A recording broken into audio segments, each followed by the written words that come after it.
Hello everyone. So here we have another question from JEE Advanced 2021. The question is on trigonometry, triangle trigonometry. Let's solve this question. The question is, let we have a triangle PQR and then the lines of sides PQR opposite to angles PQR जो हम use करते हैं ABC capital A capital B capital C उसकी जगह PQR use किया है. ठीक है.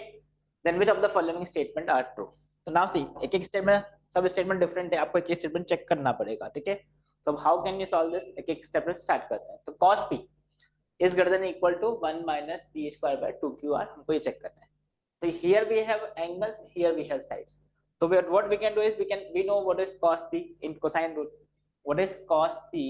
I can say this is equal to q square plus r square minus p square upon 2qr. ये आपके पास आ गया cos p ऑप्शन ए में, राइट.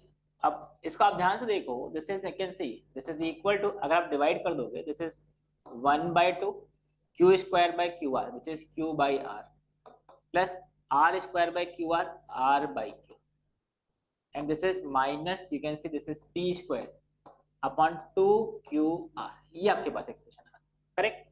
अब इसको आप ध्यान से देखो, r q will be positive number, मतलब क्यू बाई आर और आर बाई क्यू भी पॉजिटिव नंबर है. एंड वी नो अगर ये x 1/x है, for positive value x plus 1/x is always greater than equal to 2. Arithmetic mean greater than equal to geometric mean, वैसा भी आप बोल सकते हो. तो कैन आई से ये जो क्वांटिटी होगा this will definitely be greater then 1/2 into 2. इसका मिनिमम वैल्यू 2 है, ठीक है, minus P square by 2qr. तो यहाँ से आपने क्या बोल दिया भाई, cos p जो होगा that will be greater than equal to 1 minus p square by 2qr. मतलब ऑप्शन ए तो करेक्ट है. ठीक है, तो ये option A easy. Now let's talk about option B. अब ऑप्शन बी में आप ध्यान से देखो, आपके पास जो क्वेश्चन है इसमें cos r ये साइड्स की टर्म में एक्सप्रेस किया हुआ है. तो इसको just if you just observe this, p plus Q इधर चला जाएगा, p plus Q positive number है, कोई प्रॉब्लम नहीं, मल्टीप्लाई कर दो.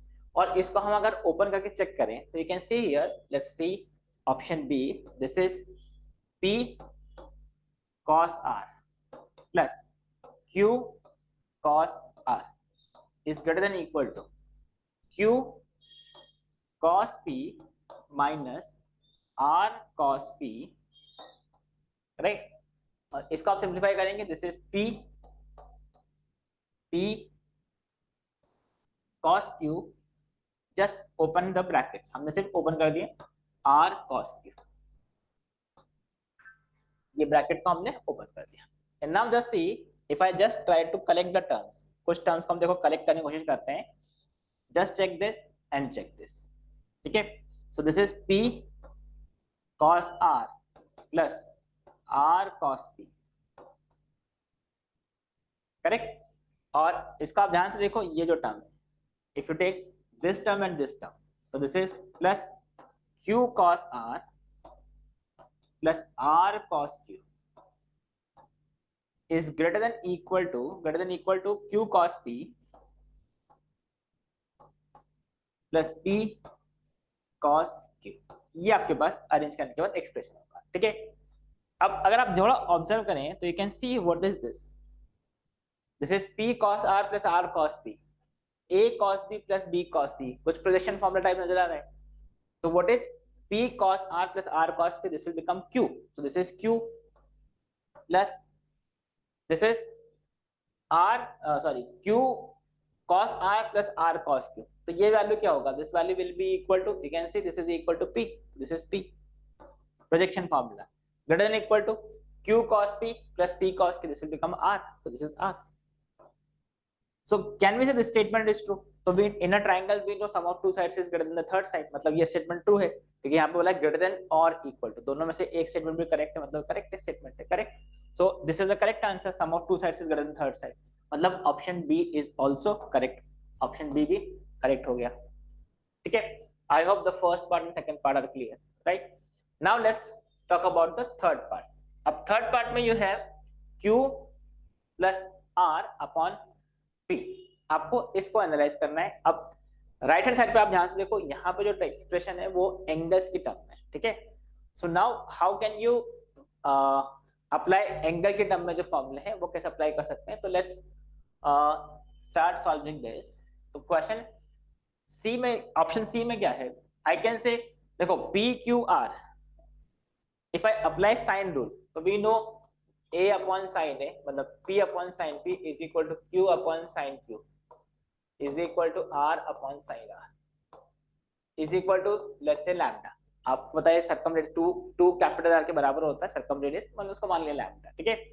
सो what is p? p is lambda sine p, q is lambda sine q, r is lambda sine r। तो जैसे ये वाले हमने देखो यहाँ पे पुट किया तो लैम्डा तो कैंसिल हो जाएगा, ठीक है। So we can see option C जो होगा that will become something like this, this is sin q plus this will become sin r upon this is sin t less than, you can say this is less than 2 root sin q sin r, correct, upon sin p upon sin p. So I hope this is clear. You can see I have just substituted the value. तो यहां से देखो sin p तो cancel ही हो गया, और अगर आप ध्यान से देखो तो you can see this is sin q plus sin r divide by 2, this is less than root of sin q r, sin q sin r। और अगर आप थोड़ा सा ऑब्जर्व करेंगे you can C sin q sin r तो positive numbers होंगे क्योंकि r और q फर्स्ट और सेकंड क्वाड्रेंट में लाई करेंगे। तो यहाँ पे देखो ध्यान से this is arithmetic mean of two numbers, arithmetic mean of two numbers, it is given that this is less than geometric mean, which is not correct. arithmetic mean तो हमेशा geometric mean से बड़ा होता है, correct, मतलब ये option C incorrect statement होगा, correct. Now let's talk about the last option, option D. तो option D, let's solve option D. तो ऑप्शन डी के लिए again you see we have p is, if p is less than q and p is less than r, then you have to check cos q is greater than p by r and cos r is greater than p by q. So if you just start solving this, you can see here I can say cos q r cos q, or otherwise you can say this is cos q is greater than sin p by sin r, ये ऐसा statement लिखा हुआ है, ठीक है। You can C p is equal to lambda sin p अभी जो यहाँ पे अप्लाई किया था, और ये r is equal to sin lambda sin r, lambda lambda cancel हो गया, और you can see this is equal to sin r cos q greater than sin p। अब आप ध्यान से देखो, अगर आप ध्यान से देखेंगे this is sin p I can write this is equal to sin q plus r, because a p plus q plus r क्या होगा, पाई होगा, तो वो सप्लीमेंट्री एंगल बना दिए। तो again you can see here this is sin r cos q sin r cos q is greater than sin a cos b plus cos a sin b, ऐसा कुछ लिखा हुआ है। तो you can see here sin r cos q, ये sin r cos q cancel हो गया। तो from this you can see we have got, इसको मतलब सिंप्लीफाई करने के बाद आपके पास मिला sin q cos r is less than 0, ये this quantity is less then 0 हमने सिंप्लीफाई करके लिख दिया। अब देखो अगर sin q cos r negative है, sin q cos r अगर नेगेटिव है, देखो sin q तो नेगेटिव नहीं हो सकता, क्यों, because angle PQR will always be in the first quadrant, sorry PQR 0 से पाई के बीच में होंगे, और 0 से पाई के बीच में sin q हमेशा पॉजिटिव रहता है, तो ये वैल्यू तो हमेशा पॉजिटिव रहेगा, ठीक है। तो यहां से आपको ये समझ में आ गया जो cos r होगा वो डेफिनेटली नेगेटिव होगा। I hope this is clear, ठीक है। अब अगर cos r नेगेटिव है तो देखो ये तो यही समझ में आ गया, अगर cos r नेगेटिव है तो यू कैन सी ये नेगेटिव नंबर और ये एक पॉजिटिव नंबर, क्या नेगेटिव नंबर इस पॉजिटिव नंबर से बड़ा हो सकता है, ऑब्वियसली नो। तो मतलब ये स्टेटमेंट तो एनी हाउ क्या होगा, रॉन्ग होगा। I hope this is clear. cos r अगर नेगेटिव है तो negative number greater than positive number can not be true, मतलब option D is not a correct answer. तो what is the final answer, A and B are the answers for this question. So I hope this is clear, कैसे हमने first और second part AMGM हमने apply किया, यहाँ पे भी हमने AMGM से सॉल्व किया, और लास्ट में थोड़ा सा अपने मैनिपुलेशन करके चेक करा, ठीक है। So I hope this is clear. So that's it for this question. This is a You can say moderate. This part is little tricky, or this is again a moderate question from JEE Advanced. Okay, so I hope this is clear. That's it for this video. Thank you. Bye bye.